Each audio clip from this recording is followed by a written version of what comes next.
अस्सलामुअलैकुम। सबसे पहले नबी, सबसे पहले इंसान हज़रत आदम अलैहिस्सलाम हैं, जिनको अल्लाह ने बिना किसी माँ बाप के पैदा किया था। जब अल्लाह ने आदम अलैहिस्सलाम को पैदा करना चाहा तो अल्लाह ने जिब्राइल अलैहिस्सलाम को हुक्म दिया कि ज़मीन से मिट्टी लेकर आओ। तो हज़रत जिब्राइल अलैहिस्सलाम मिट्टी लेने गए तो ज़मीन ने पूछा, आप मिट्टी क्यों लेना चाहते हैं? तो जिब्राइल अलैहिस्सलाम ने बताया कि अल्लाह इस मिट्टी से इंसान को बनाएंगे जो ज़मीन पे अल्लाह ताला का खलीफा होगा। इस बात पर ज़मीन कहने लगी कि मैं अल्लाह की पनाह मांगती हूँ इस बात से कि मुझसे कुछ कम किया जाए या मेरी कोई चीज़ ख़राब की जाए। तो हज़रत जिब्राइल अलैहिस्सलाम बिना मिट्टी लिए वापस चले आए और अल्लाह से कहा, ऐ मेरे अल्लाह, ज़मीन ने आपकी पनाह मांगी तो मैंने आपका नाम और आपकी इज़्ज़त का अदब करते हुए वापस आ गया और उसे पनाह दे दी। फिर अल्लाह ने हज़रत मिकाईल को भेजा तो वो भी इसी तरह वापस चले आए। फिर अल्लाह ने हज़रत इज़राइल अलैहिस्सलाम को भेजा। जब ज़मीन ने उनसे पनाह मांगी तो उन्होंने फरमाया, मैं इस बात से अल्लाह की पनाह मांगता हूँ कि उनके हुक्म पर अमल करे बगैर मैं वापस चला जाऊँ। फिर हज़रत इज़राइल अलैहिस्सलाम ने ज़मीन से मिट्टी ली और अल्लाह की बारगाह में हाजिर हो गए तो अल्लाह ने उनको रूह कब्ज़ करने का काम दे दिया और अल्लाह ने फरमाया, तुमने ही इस मिट्टी को ज़मीन से अलग किया है तो तुम ही इसको ज़मीन में मिलाओगे। और इसी तरह उनका नाम मलकुल मौत पड़ गया।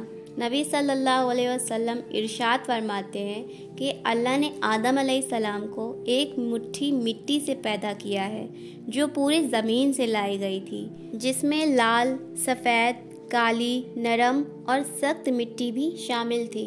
बाज़ मुफस्सिरीन ने कहा है कि हज़रत आदम अलैहिस्सलाम की मिट्टी में 60 किस्म के रंग शामिल थे। वो तमाम रंग आदम अलैहिस्सलाम की औलादों में पाए जाते हैं। जब ज़मीन से मिट्टी आ गई तो मिट्टी का गारा बनाया गया। फिर उसमें कई साल बारिश बरसाई गई।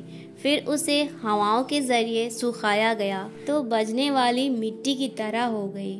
फिर फरिश्तों को हुक्म हुआ कि इसे मैदाने अरफात के पास वादिये नोमान में रख दो।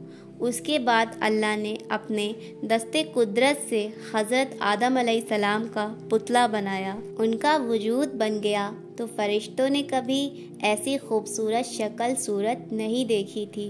वो हज़रत आदम अलैहिस्सलाम का चेहरा देख के बड़े हैरान हुए। फिर 40 साल तक पुतले की सूरत में वो बेजान पड़े रहे। फिर अल्लाह ने रूह को हुक्म दिया कि आदम अलैहिस्सलाम के जिस्म में दाखिल हो जाओ। तो रूह ने कहा, या अल्लाह, ये जगह बहुत गहरी और अंधेरी है। 3 बार अल्लाह ने हुक्म दिया तो तीनों बार यही अर्ज़ थी। तो अल्लाह ने फरमाया, ना चाहते हुए भी दाखिल हो रही हो तो निकलने में भी सख्त तकलीफ होगी। इसी वजह से जब इंसान की जिस्म से जब रूह निकलती है तो बहुत तकलीफ होती है। सबसे पहले रूह हज़रत आदम अलैहिस्सलाम के सर में दाखिल हुई तो हज़रत आदम अलैहिस्सलाम को छींक आ गई तो अल्लाह ने आपके दिल में अल्हम्दुलिल्लाह कहने का इल्हाम फरमाया तो आपने पढ़ा अल्हम्दुलिल्लाह। इस पर खुद अल्लाह ने या रहमुक अल्लाह कहा। जब रूह कमर तक आई तो आपने उठना चाहा मगर नीचे ले आए क्योंकि नीचे के हिस्से में अभी तक रूह पहुंची नहीं थी। जब पूरे जिस्म में रूह पहुंच गई तो अल्लाह ने आदम अलैहिस्सलाम से कहा, ए आदम, बता मैं कौन हूँ? आदम अलैहिस्सलाम ने कहा, आप अल्लाह हैं, आपके सिवा कोई इबादत के लायक नहीं। अल्लाह ने फरमाया, तूने सही कहा। तो अल्लाह ने आदम अलैहिस्सलाम को फरिश्तों के पास भेजा और कहा, जाके कहो अस्सलामु अलैकुम। तो उन्होंने फरिश्तों से कहा, अस्सलामु अलैकुम। तो फरिश्तों ने जवाब दिया, वालेकुम अस्सलाम। तो अल्लाह ने कहा, आदम, ये तुम्हारी औलाद का आपस में सलाम है।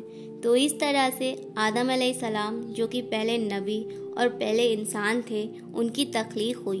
तो कमेंट्स में सुभान अल्लाह ज़रूर लिखिएगा और मेरे इस चैनल को सब्सक्राइब करिएगा।